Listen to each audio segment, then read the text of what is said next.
Good morning all of you. आप सभी का स्वागत है आपके अपने इस यूट्यूब चैनल में। आज हम फिर से कंटिन्यू करने जा रहे हैं हमारा जो एनसीईआरटी क्लास सिक्स्थ से लेके प्लस टू तक की जो क्वेश्चन आंसर सीरीज है for all Indian government exams like UPSC PCS in all, मतलब ए ग्रेड से लेके डी ग्रेड तक के जितने भी इंडिया में एग्ज़ाम होते हैं उन सब के लिए ये रेलेवेंट है। मेरा खुद इस सेक्टर में 8-9 सालों का एक्सपीरियंस है, तो उसी के बेसिस पे ये क्वेश्चनिंग बनाई है। ये क्वेश्चन आपको यूपीएससी में भी देखने को मिलेंगे और डी ग्रेड के जितने भी एग्ज़ाम हैं उनमें भी देखने को मिलेंगे, क्योंकि प्रेजेंट टाइम में एक्सपीरियंस मैंने चीज़ें की है। तो एनसीईआरटी से भाई 70-80% तक क्वेश्चन आते ही आते हैं। जिसकी एनसीईआरटी मजबूत होगी वो बंदा बड़े इजीली हर एग्ज़ाम को क्रैक कर लेगा। तो चलिए टाइम वेस्ट ही करते हैं। अगर वीडियो इन्फॉर्मेटिव लगे तो यार एक लाइक तो बनता है इतनी मेहनत के लिए। और अगर आपने पिछली वीडियो नहीं देखी तो इसकी प्लेलिस्ट मैंने बनवाई हुई है, ठीक है। प्लेलिस्ट में जाके आप सारे क्वेश्चन को बार बार रिवाइज करिए, आप बहुत जल्दी सक्सेस हो जाओगे। चलिए क्वेश्चन नंबर 15,056 से शुरू करते हैं कि चालू खाते में कौन सी दो वस्तु शामिल होती है। तो उत्तर, चालू खाते में दृश्य व अदृश्य दो प्रकार की वस्तु शामिल होती है। तो चालू खाते में कौन सी दो वस्तु शामिल होती है? आंसर है चालू खाते में दृश्य व अदृश्य दो प्रकार की वस्तु शामिल होती हैं। अगला क्वेश्चन है कि चालू खाते के दृश्य हिस्से में किसे शामिल किया जाता है। तो उत्तर, वस्तुओं को शामिल किया जाता है। तो चालू खाते के दृश्य में किसे शामिल किया जाता है? वस्तुओं को शामिल किया जाता है। छोटा सा क्वेश्चन है लेकिन कहीं भी आपसे स्टेटमेंट के रूप में पूछा जा सकता है, ठीक है। वस्तुओं के साथ सेवाओं को डाल सकता है बंदा। अगला क्वेश्चन है कि चालू खाते में अदृश्य चीज़ों में किसे शामिल किया जाता है। तो इसमें सेवा, आय यानी कि इनकम, आय हस्तांतरण या ऑपरेशन को शामिल किया जाता है। ऑपरेशन ही यहाँ पे इसमें जो है सेवा, आय हस्तांतरण आदि को शामिल किया जाता है, ठीक है। तो अदृश्य में किसे सेवाएं, आय हस्तांतरण आदि को शामिल किया जाता है। अगला क्वेश्चन है कि हस्तांतरण में किसे शामिल किया जाता है।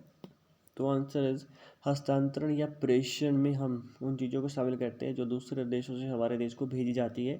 जैसे अमेरिका से भारत पैसा भेजा गया या अनुदान या गिफ्ट,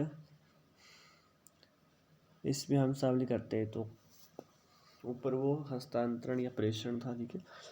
तो हस्तांतरण में किसे शामिल किया जाता है। तो हस्तांतरण या प्रेषण में हम उन चीज़ों को शामिल करते हैं जो दूसरे देशों से हमारे देश को भेजी जाती है। जैसे अमेरिका से भारत पैसा भेजा गया या अनुदान या गिफ्ट, इसमें हम शामिल करते हैं। तो अगला है अध्याय 3, उदारीकरण, वैश्वीकरण और निजीकरण। क्वेश्चन है कि 1990 के वित्तीय संकट का क्या कारण था। तो उत्तर है कि 1980 में अर्थव्यवस्था में अकुशल प्रबंधन, 1975 में 20 सूत्रीय कार्यक्रम गरीबों के लिए। तो 20 सूत्रीय कार्यक्रम कब आया? 1975 में आया। इस प्रकार व्यय जो है आय से अधिक, मतलब खर्चा ज़्यादा हो गया और आय कम थी। तो सरकार को बैंक, जन सामान्य व अंतर्राष्ट्रीय संसाधनों से ऋण लेना पड़ा। इसके कारण वित्तीय संकट देखने को मिला। तो 1990 के वित्तीय संकट के क्या कारण थे? क्योंकि 1980 में अर्थव्यवस्था में अकुशल प्रबंधन था, ठीक है। 1975 में 20 सूत्रीय कार्यक्रम गरीबों के लिए लाया गया। इस प्रकार व्यय आय से अधिक, तो सरकार को बैंक, जन सामान्य व अंतर्राष्ट्रीय संसाधनों से ऋण लेना पड़ा। इसके कारण वित्तीय संकट देखने को मिला। अगला क्वेश्चन है कि 1990 के संकट के क्या परिणाम देखने को मिले। तो उत्तर है कि कच्चे तेल के आयात से अधिक खर्च, राजस्व कम होने से बेरोजगारी, गरीबी, जनसंख्या बढ़ी, सरकार द्वारा चलाए गए कार्यक्रमों योजनाओं के कारण अधिक व्यय, सरकार द्वारा प्रतिरक्षा व सामाजिक क्षेत्र पर बहुत ज़्यादा खर्चा किया गया, अनावश्यक खर्चों पर कोई नियंत्रण नहीं किया गया। तो 1990 के संकट के क्या परिणाम है देखने को मिले। कच्चे तेल के आयात से अधिक खर्च हो गया, राजस्व कम होने से बेरोजगारी, गरीबी, जनसंख्या बढ़ी, सरकार द्वारा चलाए गए कार्यक्रमों योजनाओं के कारण अधिक व्यय, सरकार द्वारा प्रतिरक्षा व सामाजिक क्षेत्र पर बहुत ज़्यादा खर्चा, अनावश्यक खर्चों पर कोई नियंत्रण नहीं किया गया। तो इसके कारण जो है 1990 का हमारा संकट देखने को मिला। अगला क्वेश्चन है कि भारत द्वारा 1990 के संकट के समय किससे ऋण लिया गया था? तो भारत ने अंतर्राष्ट्रीय पुनर्निर्माण और विकास बैंक व अंतर्राष्ट्रीय मुद्रा कोष से ऋण लिया था $7 बिलियन का, जिसे हम वर्ल्ड बैंक और IMF कहते हैं, उनसे ऋण लिया था $7 अरब का। ठीक है, सॉरी $7 बिलियन का लिया था। अगला क्वेश्चन है कि 1990 के संकट के समय भारत के प्रधानमंत्री कौन थे? तो नरसिम्हा राव। तो 1990 में कौन प्रधानमंत्री थे? प्रधानमंत्री थे नरसिम्हा राव। 1990 के संकट के समय भारत के सेक्रेटरी कौन थे? तो आंसर इज मनमोहन सिंह जी। अगला क्वेश्चन है कि वर्ल्ड बैंक और IMF ने ऋण के बदले भारत के सामने क्या क्या शर्तें रखी? तो आंसर इज भारत सरकार उदारीकरण करेगी, सार्वजनिक क्षेत्र के प्रतिरोधों को हटाया जाए, वह सरकार इनमें हस्तक्षेप करे, इन मुद्दों में अन्य देशों के बीच लगे प्रतिबंधों को हटाए, विदेशी व्यापार संबंधी। तो IMF और वर्ल्ड बैंक ने क्या क्या शर्तें रखी थी बात के सामने? भारत सरकार उदारीकरण करेगी, सार्वजनिक क्षेत्र के प्रतिरोधों को हटाया जाए, वह सरकार इनमें हस्तक्षेप करे, इन मुद्दों में अन्य देशों के बीच लगे प्रतिबंधों को हटाए, विदेशी व्यापार संबंधी।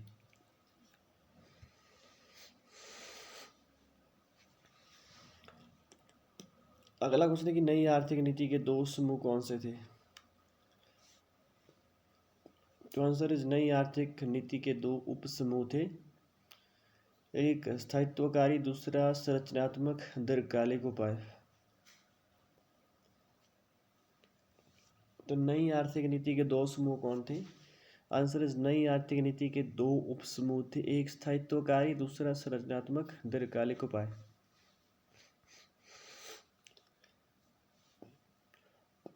अगला क्वेश्चन है कि स्थायित्वकारी से आप क्या समझते हैं? तो आंसर इज इसके उपाय अंशकालिक यानी थोड़े समय के होते हैं। इसका उद्देश्य भुगतान संतुलन की त्रुटि को दूर करना और वृद्धि का नियंत्रण करना, सामान्य अर्थ पर्याप्त विदेशी मुद्रा भंडार बनाए रखना व बढ़ती कीमतों पर अंकुश की आवश्यकता। तो स्थायित्वकारी से आप क्या समझते हैं? इसके उपाय अंशकालिक यानी थोड़े समय के होते हैं।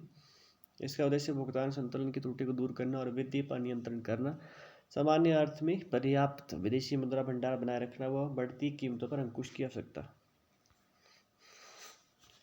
अगला क्वेश्चन है कि संरचनात्मक सुधार से आप क्या समझते हैं? तो आंसर इस दीर्घकालिक उपाय का उद्देश्य अर्थव्यवस्था की कुशलता को सुधारना, भारतीय अर्थव्यवस्था के विभिन्न चरणों की अक्षमताओं को दूर करना, इसके कारण LPG की शुरुआत हुई।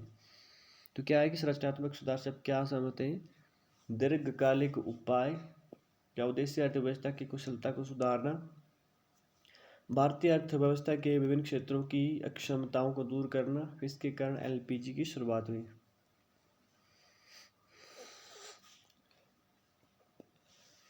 अगला क्वेश्चन है कि उदारीकरण में क्या क्या शामिल था?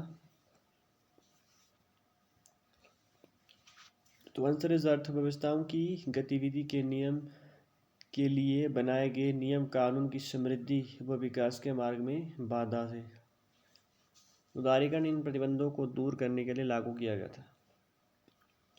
तो उदारीकरण में क्या क्या शामिल था? तो आंसर इस अर्थव्यवस्था की गतिविधि के नियम के लिए बनाए गए नियम कानून की समृद्धि व विकास के मार्ग में बाधा थी। उदारीकरण इन प्रतिबंधों को दूर करने के लिए लागू किया गया था।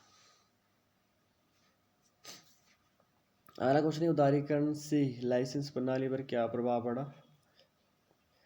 तो आंसर इज लाइसेंस प्रणाली, आयात निर्यात नीति, तकनीकी उन्नयन, राजकोषीय व विदेशी निवेश नीतियों में उदारीकरण 1980 में आरंभ, 1991 में व्यापक स्तर पर आरंभ, कुछ एरिया कर सुधार, विदेशी विनिमय बाजार, व्यापार निवेश क्षेत्र पर अत्यधिक ध्यान। तो उदारीकरण से लाइसेंस प्रणाली पर क्या प्रभाव पड़ा?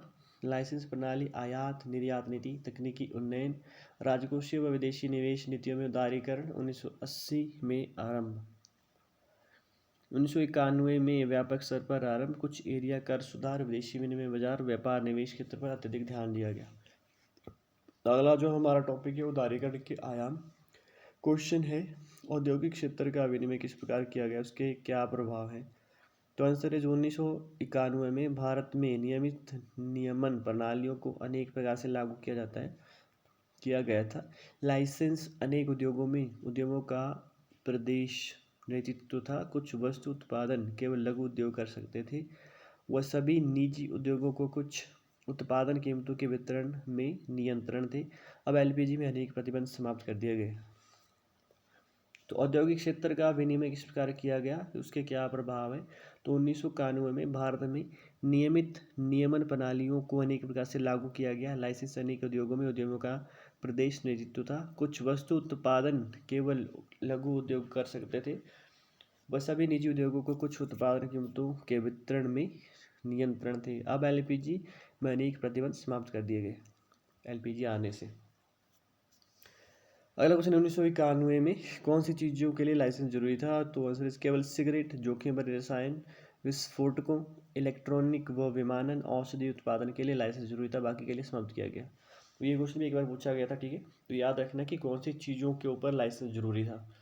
सिगरेट, जोखिम भरे रसायन मतलब केमिकल जो इंडस्ट्री होती है उसमें, विस्फोटक पदार्थ, अगला है इलेक्ट्रॉनिक व विमानन, और औषधि उत्पादन के लिए लाइसेंस जरूरी था, ठीक है। बाकी के लिए समाप्त कर दिया गया था।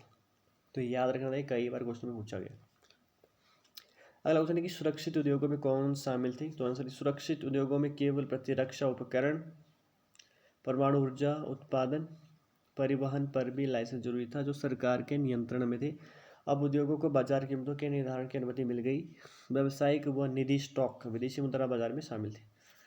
तो सुरक्षित उद्योगों में कौन शामिल थे। सुरक्षित उद्योगों में केवल प्रतिरक्षा उपकरण, परमाणु ऊर्जा उत्पादन, परिवहन पर भी लाइसेंस जरूरी था, जो सरकार के नियंत्रण में थी।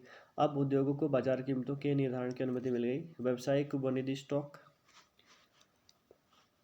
विदेशी मुद्रा बाजार में शामिल है। निधि स्टॉक भी एक फेमस टॉपिक है इकोनॉमिक्स का, ठीक है। इसमें से भी क्वेश्चन पूछे जाते हैं। अगला क्वेश्चन है कि 1991 में वित्तीय क्षेत्र में कौन से सुधार किया गया। तो आंसर इसमें व्यावसायिक निवेश बैंक, स्टॉक एक्सचेंज, विदेशी मुद्रा बाजार शामिल थे। तो 1991 में वित्तीय क्षेत्र में कौन से सुधार किए गए। इसमें व्यावसायिक निवेश बैंक, स्टॉक एक्सचेंज, विदेशी मुद्रा बाजार आदि शामिल थे। अगला क्वेश्चन है, 1991 के सुधारों के अंतर्गत आरबीआई की भूमिका में किस प्रकार बदलाव किया गया। तो आंसर इज आरबीआई की भूमिका नियंत्रक से हटाकर क्या कर देगी, सहाय कर देगी तक सीमित कर देगी। वित्तीय क्षेत्र का आरबीआई की सलाह के बिना स्वतंत्र निर्णय लेंगे। वित्तीय क्षेत्र का आरबीआई की सलाह के बिना स्वतंत्र निर्णय ले सकते थे 1991 के सुधारों के अंतर्गत। तो आरबीआई की भूमिका कैसी कर दी, नियंत्रक से हटाकर सहायक तक सीमित कर दी। वित्तीय क्षेत्र का आरबीआई की सलाह के बिना स्वतंत्र निर्णय लेंगे। अगला क्वेश्चन है कि 1991 के आर्थिक सुधारों के अंतर्गत बैंक पूंजी में विदेशी भागीदारी कितनी % निश्चित की गई। तो आंसर इज बैंकों की पूंजी में विदेशी भागीदारी की सीमा 50% की गई। कुछ निश्चित शर्तें लगाएगी बैंकों के ऊपर। आरबीआई की अनुमति के बिना नई शाखा खोल सकते हैं, वह पुरानी को युक्ति संगत बना सकते हैं।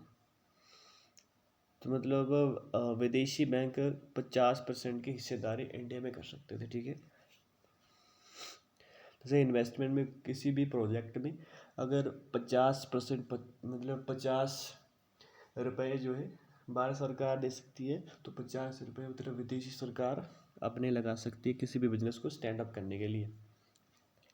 अगला क्वेश्चन है कि किन बैंकों को भारत में निवेश की अनुमति 1991 में मिली। तो आंसर है विदेशी निवेशकों को बैंक, म्यूचुअल फंड, पेंशन आदि को भारत में निवेश की अनुमति मिली। तो मतलब विदेशी बैंक जो है भारत में किन चीज़ों में इन्वेस्ट कर सकते थे। तो विदेशी निवेशकों को बैंक में, म्यूचुअल फंड में, पेंशन आदि को भारत में निवेश की अनुमति मिली। मतलब इन चीज़ों में निवेश कर सकते थे विदेशी जो इन्वेस्टर हैं। अगला क्वेश्चन है कि आर्थिक सुधारों के अंतर्गत कार्य व्यवस्था में क्या सुधार किए गए। तो आंसर है कर व्यवस्था में क्या सुधार किए गए। कर सुधार का संबंध सरकार के कराधान व सार्वजनिक व्यय नीति से है, जिसे सामूहिक रूप से राजकोषीय नीति कहते हैं। अगला क्वेश्चन है कि आर्थिक सुधारों के समय कौन से 2 प्रकार के कर लगाए गए थे। तो प्रत्यक्ष व अप्रत्यक्ष, डायरेक्ट और इनडायरेक्ट टैक्सेस लगाए गए थे। तो प्रत्यक्ष कर किसके ऊपर लगाया जाता है। प्रत्यक्ष कर व्यक्तियों की आय व उद्योगों के लाभ पर लगाए जाते थे। 1991 के बाद व्यक्तिगत आय पर लगाए गए कर की दरों में निरंतर कमी की गई। इसके पीछे धारणा थी कि उच्च कर दरों के कारण ही कर वंचना मतलब कर लोग बचाते हैं। वंचना मतलब बचाना, मतलब नहीं देते। अगला क्वेश्चन है अप्रत्यक्ष करों का उदाहरण वर्तमान में क्या है। तो जीएसटी जो है इनडायरेक्ट टैक्सेस मतलब अप्रत्यक्ष करों का क्या उदाहरण है। जीएसटी 2016 में आया था। तो अगला क्वेश्चन है कि जीएसटी भारत में कब इंट्रोड्यूस हुआ था। 2016 में, ठीक है। जीएसटी 2016 में आया, लेकिन प्रेजेंट टाइम में भी पूछा जा सकता है कि जीएसटी कब आया। तो कई बार नहीं याद रहती हुई 14, 15, 16 में आया, तो 2016 से में GST आया था, 2016 में आया था। अगले क्वेश्चन, प्रत्यक्ष कर में कौन कौन से कर शामिल होते हैं? तो आंसर इज आयकर, निगम कर, बॉन्ड, शेयर, एक व्यक्ति से दूसरे व्यक्ति के नाम करने पर लगाया गया कर, पूंजी लाभ कर, समृद्धि कर, property tax, stamp duty, gift tax, central sales tax, luxury tax, मनोरंजन टैक्स, स्वच्छ भारत सेस आदि। तो ये भी एक बार क्वेश्चन पूछा गया था कि उनमें से कौन सा प्रत्यक्ष कर है, ठीक है।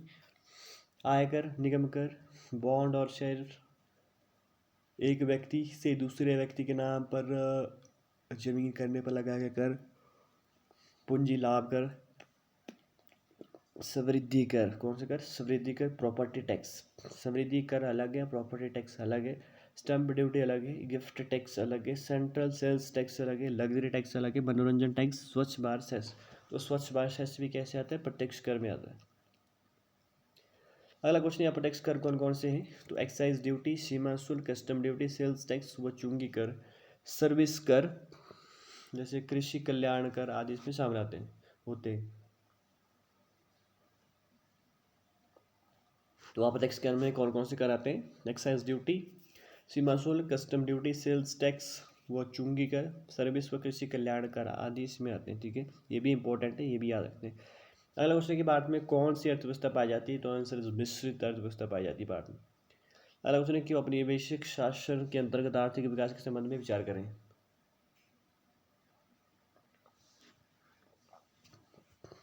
तो फर्स्ट वन इज, अंग्रेजी शासन की स्थापना से पूर्व भारत की अपनी स्वतंत्र अर्थव्यवस्था थी। क्या थी? ठीक है, इस तरीके से क्वेश्चन करने, अगर क्वेश्चन ठीक करने कि क्या अंग्रेजों से आने से पहले भारत की अपनी अर्थव्यवस्था थी, क्या भारत के पास इतने रिसोर्सेज थे। नेक्स्ट वन इज, औपनिवेशिक शासकों की आर्थिक नीतियां शासित देश भारत को वहाँ के लोगों के आर्थिक हितों के संरक्षण व संवर्धन से प्रेरित थी। ठीक है, तो इनमें से कौन सा सही है? सेकंड वाला क्या है कि औपनिवेशिक शासकों की, औपनिवेशिक शासक कौन है? जैसे अंग्रेज, मतलब अंग्रेजों की आर्थिक नीतियां शासित देश भारत, मतलब भारत पर शासन कर रहा है, तो भारत, अंग्रेजों की नीतियां भारत को वहाँ के लोगों के आर्थिक हितों के संरक्षण व संवर्धन से प्रेरित थी। कि अंग्रेजों ने नीतियाँ जो बनाई, क्या वो भारत के लोगों के संरक्षण व संवर्धन से प्रेरित होकर बनाई थी कि नहीं बनाई थी? ठीक है, इस तरीके से क्वेश्चन को अगर आप देखोगे तो आप क्वेश्चन सही होंगे। तो आंसर इज 1, क्योंकि भारत की अपनी अंग्रेजों से आने से पहले अर्थव्यवस्था थी। लेकिन सेकंड गलत क्यों है? क्योंकि अंग्रेजों ने भारत के लोगों के आर्थिक हितों के संरक्षण व संवर्धन से प्रेरित होकर नीतियाँ नहीं बनाई थी, बल्कि अपने फायदे के लिए नीतियाँ बनाई थी।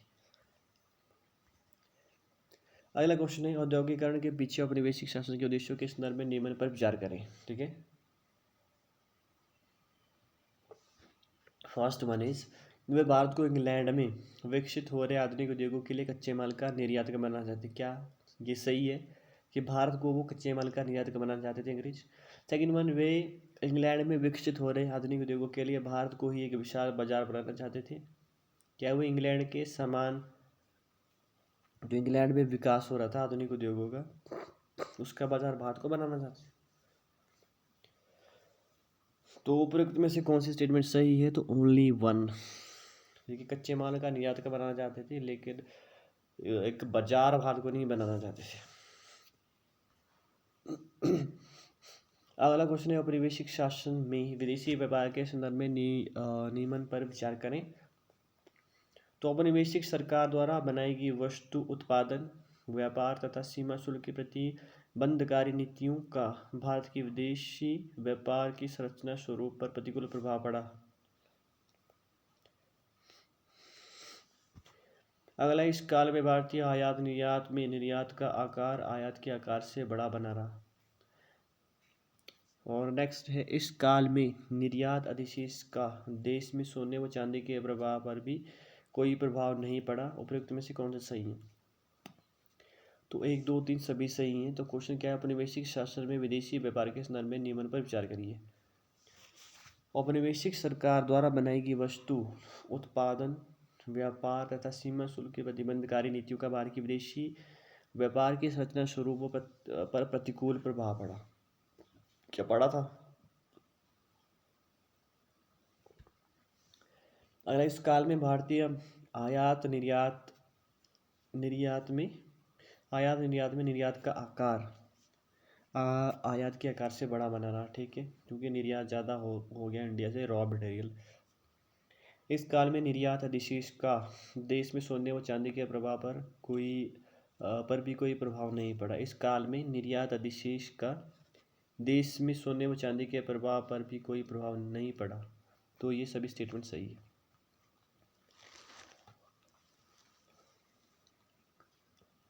तो नेक्स्ट स्टेटमेंट है, औपनिवेशिक शासनकाल में भारत में जननांग की स्थिति के संदर्भ में निम्न में से कौन सही नहीं है?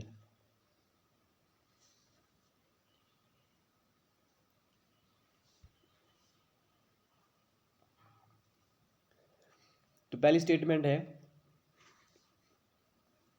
1921 के पूर्व का भारत जननांग की परिस्थिति के प्रथम सोपान में था। दूसरा, इस समय भारत की जनसंख्या की समृद्धि दर विस्फोटक अवस्था में थी। तीसरा, जीवन प्रत्याशा 35 वर्ष से भी अधिक थी। इसमें सकल मृत्यु दर बहुत ऊंची थी। तो कौन सा सही नहीं है? तो दूसरा सही नहीं है, जो इसमें जनसंख्या विस्फोटक नहीं था 1921 के टाइम के आसपास।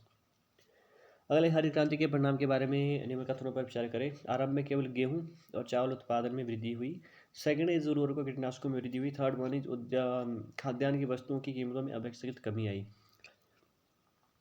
तो ये सारे स्टेटमेंट बिल्कुल सही है। खाद्यान्न की वस्तु की कीमतों में अपेक्षाकृत कमी क्यों आई? क्योंकि प्रोडक्शन इंडिया में होने लगा चावल गेहूँ, ठीक है, ज़्यादा तौर पर। अगला क्वेश्चन है, हरित क्रांति के परिणाम के संबंध में कथनों पर विचार करें।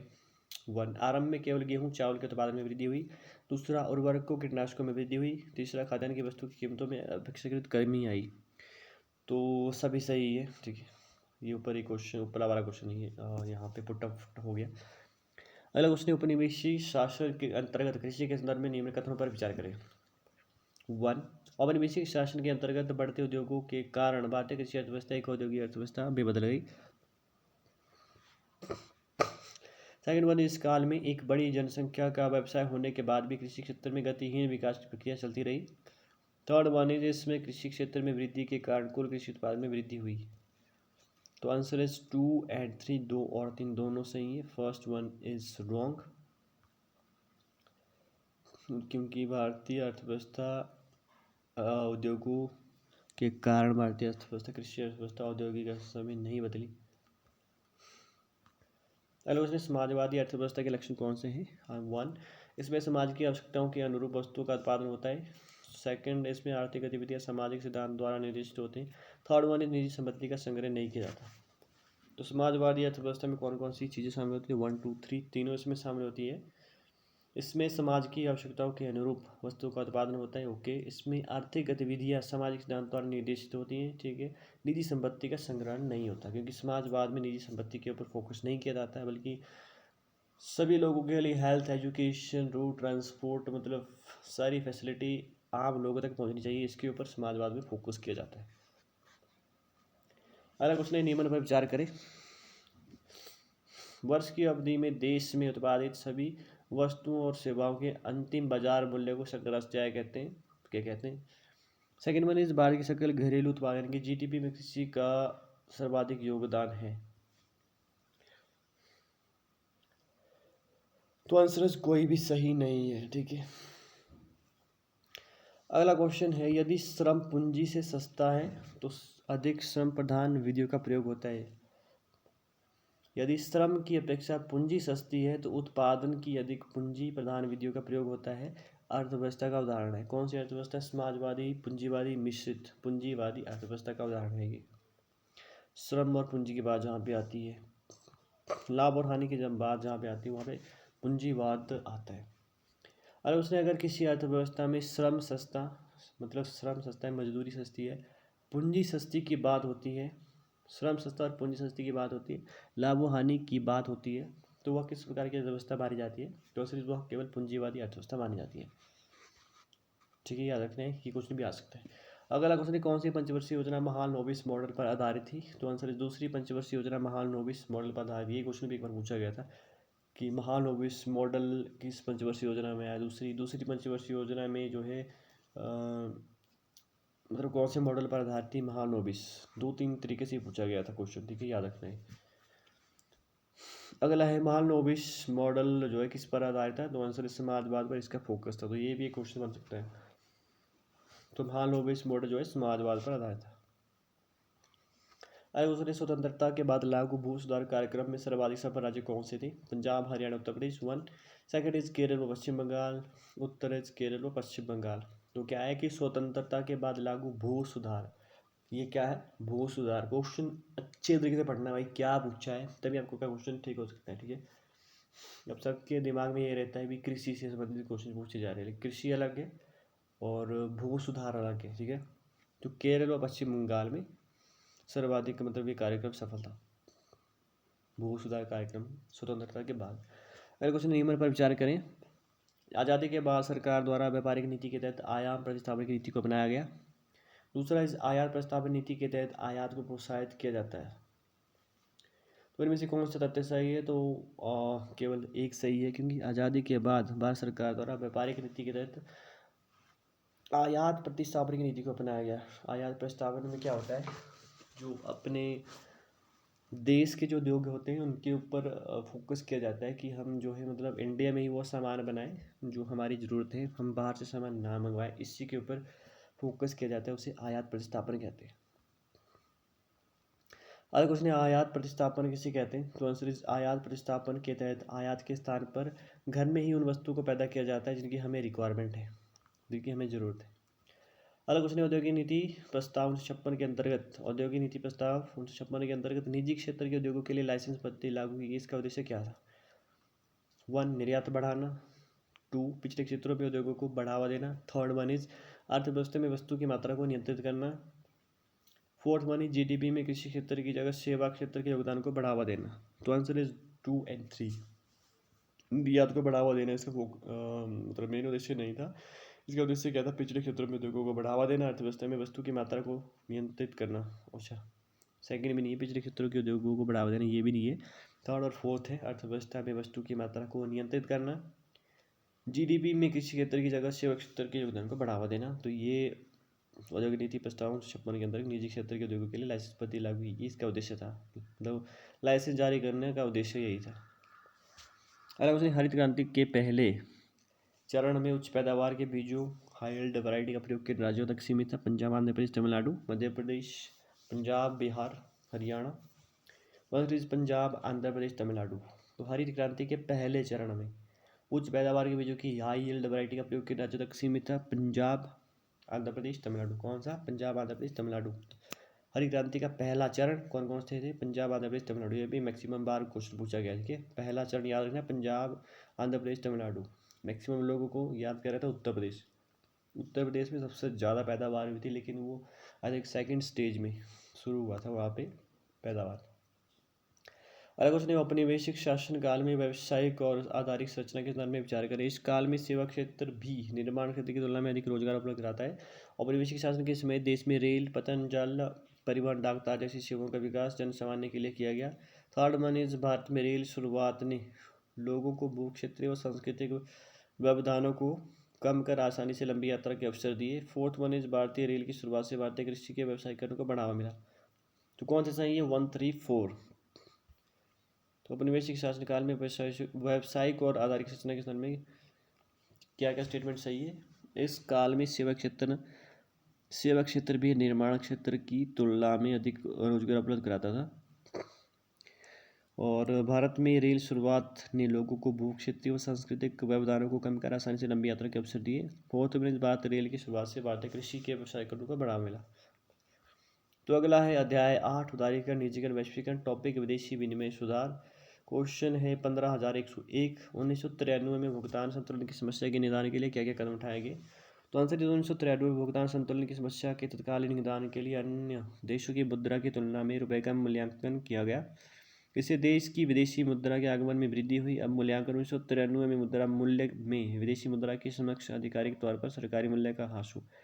मतलब $1 की वैल्यू 70 रुपये पहले थी, अब सरकार ने $1 की वैल्यू 80 रुपये कर दी। तो भुगतान संतुलन के ये कदम उठाए गए थे।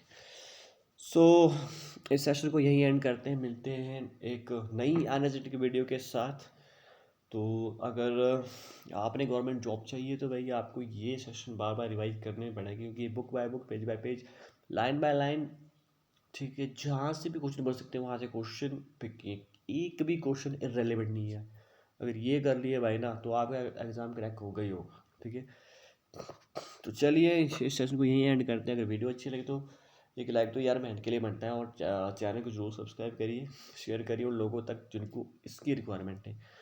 सो ऊपर वाले से यही ब्लेसिंग करूँगा कि आपको बहुत जल्दी आपके लाइफ का जो गोल है वो अचीव हो।